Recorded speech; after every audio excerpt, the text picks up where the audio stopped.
ನಮಸ್ಕಾರ. ಚಿಕ್ಕ ಮಕ್ಕಳ ಜೊತೆ ಮಾತಾಡಬೇಕಾದ್ರೆ ನಮ್ಮ ಮಾತುಗಳಿಗಿಂತ ಹೆಚ್ಚು ಪವರ್ಫುಲ್ ಆಗಿರೋದು ಯಾವುದು ಅಂತ ಯೋಚನೆ ಮಾಡಿದೀರಾ? ನಿಜ ಹೇಳ್ಬೇಕಂದ್ರೆ ಅದು ನಮ್ಮ ದೇಹ. ನಮ್ಮ ಮಾತಿಗಿಂತ ನಮ್ಮ ದೇಹ ಭಾಷೆನೇ ಜಾಸ್ತಿ ಮಾತಾಡುತ್ತೆ.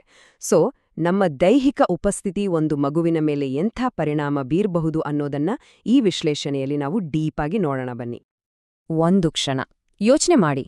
ನಮಗಿಂತ ಎತ್ತರ ಇರೋರು ಯಾರಾದ್ರೂ ನಮ್ಮ ಮೇಲೆ ಬಗ್ಗಿ ನಿಂತು ಮಾತಾಡಿದ್ರೆ ಹೇಗನ್ಸುತ್ತೆ? ಒಂದು ರೀತಿ ಆತಂಕ, ಸ್ವಲ್ಪ ಭಯ ಅಲ್ವಾ? ಹೌದು, ಇದೇ ಫೀಲಿಂಗನ್ನ ತುಂಬಾ ಮಕ್ಕಳು ಪ್ರತಿದಿನ ದೊಡ್ಡವರ ಮಧ್ಯ ಅನುಭವಿಸ್ತಾರೆ.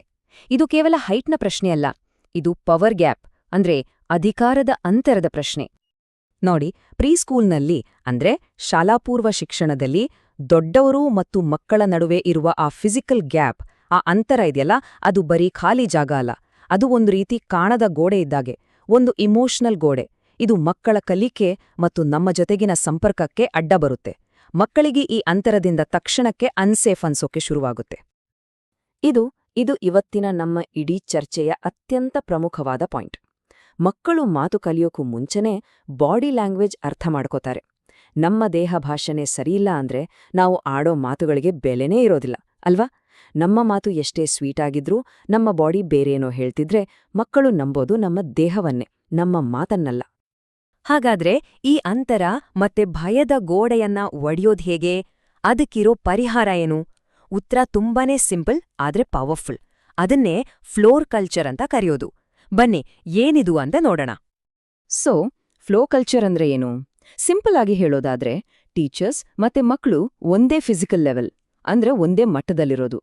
ಇದರಿಂದ ಏನಾಗುತ್ತೆ ಅಂದ್ರೆ ಆ ಪವರ್ ಗ್ಯಾಪ್ ಇದೆಯಲ್ಲ, ಅದು ಹೊರಟೋಗಿ ಒಂದು ಕನೆಕ್ಷನ್ ಬೆಳೆಯುತ್ತೆ. ಅಂದ್ರೆ ನೆಲದ ಮೇಲೆ ಕೂರೋದು ಅಂದ್ರೆ ನಮ್ಮ ಅಧಿಕಾರ ಬಿಟ್ಕೊಟ್ಟಾಗಲ್ಲ, ಬದಲಿಗೆ ಮಕ್ಕಳ ವಿಶ್ವಾಸ ಗಳಿಸ್ಕೊಂಡ ಹಾಗೆ. ಇಲ್ಲಿ ಒಂದು ಕಾಮನ್ ಆಗಿರೋ ತಪ್ಪುಕಲ್ಪನೆ ಇದೆ, ಅದನ್ನ ಮೊದಲು ಸರಿ ಮಾಡ್ಕೋಬೇಕು. ಫ್ಲೋರ್ ಕಲ್ಚರ್ ಅಂದ್ರೆ ಕನೆಕ್ಷನ್, ಕಂಟ್ರೋಲ್ ಕಳ್ಕೊಳ್ಳೋದಲ್ಲ. ಮಕ್ಕಳ ಲೆವೆಲ್ಗೆ ಹೋಗಿ ಕೂರೋದಂದ್ರೆ ನಾವು ನಮ್ಮ ಅಧಿಕಾರ ಬಿಟ್ಕೊಡ್ತಿದ್ದೀವಿ ಅಂತ ಅಲ್ಲವೇ ಅಲ್ಲ. ಬದ್ಲಿಗೆ ಅವರ ನಂಬಿಕೆ ಗಳಿಸಿ ನಮ್ಮಿಬ್ಬರ ನಡುವಿನ ಸಂಬಂಧವನ್ನ ಇನ್ನಷ್ಟು ಸ್ಟ್ರಾಂಗ್ ಮಾಡ್ಕೊಳಕ್ಕೆ ಇದೊಂದು ಒಳ್ಳೆ ದಾರಿ. ಈ ಹೋಲಿಕೆನೊಮ್ಮೆ ನೋಡಿ, ಎಷ್ಟು ಚೆನ್ನಾಗಿದೆ ಅಲ್ವಾ?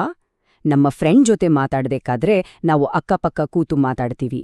ಆಗ ಸೇಫ್ ಆಗಿ, ಕಂಫರ್ಟಬಲ್ ಆಗಿ ಅನ್ಸುತ್ತೆ. ಅದೇ ನಮ್ಮ ಬಾಸ್ ನಮ್ಮ ಮುಂದೆ ನಿಂತು ನಾವು ಕೂತಿದ್ರೆ ಒಂದು ರೀತಿ ಪ್ರೆಷರ್, ಒಂದು ಅಂತರ ಫೀಲ್ ಆಗತ್ತೆ ಅಲ್ವಾ? ಎಕ್ಸಾಕ್ಟ್ಲಿ, ಮಕ್ಕಳು ಫೀಲ್ ಮಾಡೋದು ಇದೇ ತರ. ಸರಿ, ಹಾಗಾದ್ರೆ ಮಾತಿಲ್ಲದೆ ಹೇಗೆ ಮಾತಾಡೋದು? ಬಾಡಿ ಲ್ಯಾಂಗ್ವೇಜ್ನ 4 ಮುಖ್ಯವಾದ ನಿಯಮಗಳನ್ನ ಈಗ ನೋಡೋಣ. ಮಕ್ಕಳು ಇದನ್ನ ತಕ್ಷಣ ಅರ್ಥ ಮಾಡ್ಕೋತಾರೆ, ಸೊ ಇದು ತುಂಬಾನೇ ಇಂಪಾರ್ಟೆಂಟ್. ಈ ಮಾತನ್ನ ಮತ್ತೊಮ್ಮೆ ನೆನ್ಪಿಸ್ಕೊಳ್ತೀನಿ. ನಮ್ಮ ಬಾಯಿಪಾಠ ಮಾಡೋಕು ಮುಂಚೆ ನಮ್ಮ ದೇಹನೇ ಪಾಠ ಮಾಡಿರುತ್ತೆ. ಹೌದು, ನಮ್ಮ ಚಲನವಲನ, ನಮ್ಮ ದೈಹಿಕ ಉಪಸ್ಥಿತಿ ಇವೇ ನಮ್ಮ ಫಸ್ಟ್ ಟೀಚಿಂಗ್ ಟೂಲ್ಸ್. ನಮ್ಮ ಮಾತಿಗಿಂತ ಇವು ಜಾಸ್ತಿ ಪವರ್ಫುಲ್. ಮೊದಲನೇ ನಿಯಮ, ಇದು ತುಂಬಾನೇ ಬೇಸಿಕ್ ಆದರೂ ಬಹಳ ಮುಖ್ಯ.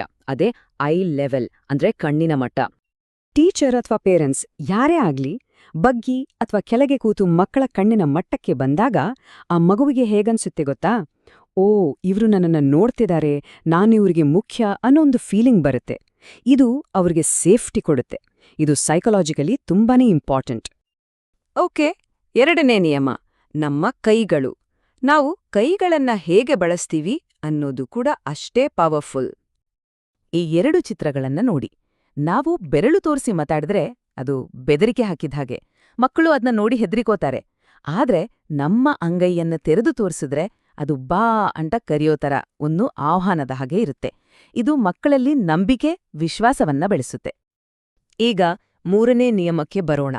ನಮ್ಮ ಮುಖ ಅಂದ್ರೆ ನಮ್ಮ ಫೇಶಿಯಲ್ ಎಕ್ಸ್ಪ್ರೆಷನ್ಸ್. ಇದು ನಾವು ಆಡೋ ಮಾತುಗಳ ಅರ್ಥವನ್ನೇ ಕಂಪ್ಲೀಟಾಗಿ ಬದಲಾಯಿಸ್ಬಿಡಬಹುದು. ಇದು ತುಂಬಾನೇ ಸೂಕ್ಷ್ಮವಾದ ವಿಷಯ, ಗಮನ ಇಟ್ಟು ಕೇಳಿ. ಮಕ್ಕಳು ನಮ್ಮ ಮಾತು ಮತ್ತು ಮುಖಭಾವದಲ್ಲಿರೋ ವ್ಯತ್ಯಾಸವನ್ನ ತಕ್ಷಣ ಕಂಡುಹಿಡಿತಾರೆ. ನಾವು ಶಾಂತವಾಗಿರುವಂತ ಕೋಪದ ಮುಖ ಇಟ್ಕೊಂಡು ಎಳೆದ್ರೆ ಮಗು ಹೆದರುತ್ತೆ, ಯಾಕಂದ್ರೆ ಅದು ನಮ್ಮ ಮಾತನಲ್ಲ, ಮುಖವನ್ನ ನೋಡುತ್ತೆ. ಆದ್ರೆ ನಾವು ಸೌಮ್ಯವಾದ ಮುಖಭಾವ ಇಟ್ಕೊಂಡು ಮಾತು ಮಾತ್ರ ದೃಢವಾಗಿದ್ರೆ, ಅಂದ್ರೆ ಹೀಗೆ ಮಾಡಬಾರ್ದು ಅಂತ ಹೇಳಿದ್ರೆ ಮಗು ಸೇಫ್ ಆಗಿ ಫೀಲ್ ಮಾಡುತ್ತೆ. ಮತ್ತು ಕೊನೆಯದಾಗಿ 4ನೇ ನಿಯಮ, ನಮ್ಮ ಚಲನೆ, ನಮ್ಮ ಮೂವ್ಮೆಂಟ್. ನಾವು ಎಷ್ಟು ಸ್ಪೀಡಾಗಿ ಓಡಾಡ್ತೀವಿ ಅನ್ನೋದು ಇಡೀ ಕ್ಲಾಸ್ ರೂಮ್ನ ವಾತಾವರಣದ ಮೇಲೆ ಎಫೆಕ್ಟ್ ಮಾಡುತ್ತೆ. ನೆನ್ಪಿಡಿ, ಮಕ್ಕಳು ನಮ್ಮ ಸೂಚನೆಗಳನ್ನ ಕಾಪಿ ಮಾಡಲ್ಲ, ನಮ್ಮ ಸ್ಪೀಡನ್ನ ಕಾಪಿ ಮಾಡ್ತಾರೆ. ನಾವು ಗಡಿಬಿಡಿಯಲ್ಲಿ ಫಾಸ್ಟಾಗಿ ಓಡಾಡಿದ್ರೆ ಅಲ್ಲೊಂದು ಗೊಂದಲ, ಕೇಆಸ್ ಕ್ರಿಯೇಟ್ ಆಗತ್ತೆ. ಅದೇ ನಾವು ನಿಧಾನವಾಗಿ, ಶಾಂತವಾಗಿ ಚಲಿಸಿದ್ರೆ ಅಲ್ಲೊಂದು ಸಮಾಧಾನದ ವಾತಾವರಣ ನಿರ್ಮಾಣವಾಗುತ್ತೆ. ಅಂದ್ರೆ ಎಲ್ಲರೂ ಸೈಲೆಂಟಾಗಿರಿ ಅಂತ ಕೂಗೋ ಬದಲು ನಾವು ಸೈಲೆಂಟಾಗಿ, ನಿಧಾನವಾಗಿ ಓಡಾಡಿದ್ರೆ ಅದೇ ಹೆಚ್ಚು ಎಫೆಕ್ಟಿವ್. ಈಗ ನೋಡಿ, ಇಲ್ಲಿರೋ ಚಿತ್ರ ಎಲ್ಲವನ್ನೂ ಒಂದೇ ಕಡೆ ಸಮರೈಸ್ ಮಾಡುತ್ತೆ. ಕಣ್ಣಿನ ಮಟ್ಟ, ತೆರೆದ ಅಂಗೈ, ಸೌಮ್ಯವಾದ ಮುಖ ಮತ್ತು ನಿಧಾನವಾದ ಚಲನೆ.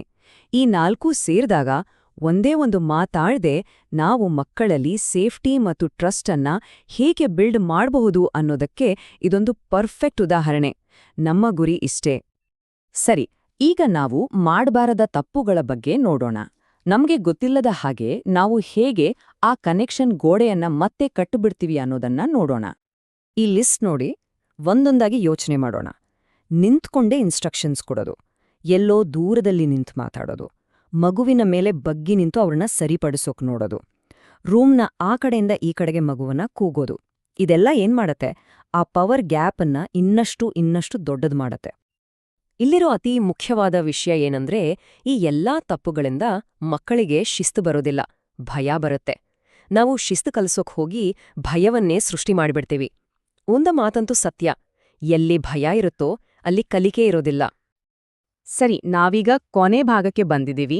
ಈ ಬದಲಾವಣೆ ಯಾಕಿಷ್ಟು ಮುಖ್ಯ, ಇದು ಯಾಕಿಷ್ಟು ಮ್ಯಾಟರ್ ಆಗತ್ತೆ ಅಂತ ನೋಡೋಣ. ಮತ್ತೆ ನಾವದೇ ಪಾಯಿಂಟ್ಗೆ ವಾಪಸ್ ಬರೋಣ. ಮಕ್ಕಳು ನಾವು ಏನ್ ಹೇಳ್ತೀವಿ ಅಂತ ಕೇಳಿಸ್ಕೊಳ್ಳೋದಕ್ಕಿಂತ ನಾವು ಹೇಗೆ ಕೂರ್ತೀವಿ, ಹೇಗೆ ನಡಿತೀವಿ, ಹೇಗೆ ನೋಡ್ತೀವಿ ಅನ್ನೋದನ್ನೇ ಜಾಸ್ತಿ ಗಮನಿಸ್ತಾರೆ.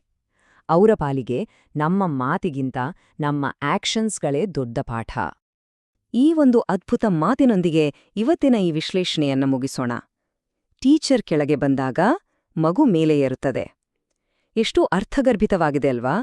ಅಂದ್ರೆ ನಾವು ಮಕ್ಕಳನ್ನು ಎತ್ತರಕ್ಕೆ ಬೆಳೆಸ್ಬೇಕು ಅಂದ್ರೆ ಮೊದಲು ನಾವು ಅವರ ಮಟ್ಟಕ್ಕೆ ಇಳಿಬೇಕು. ನಮ್ಮ ವಿನಯ, ನಮ್ಮ ದೈಹಿಕ ಭಂಗಿ ಎಲ್ಲವೂ ಅಲ್ಲಿಂದಲೇ ಶುರುವಾಗುತ್ತೆ. ಈ ಬಗ್ಗೆ ಯೋಚನೆ ಮಾಡಿ.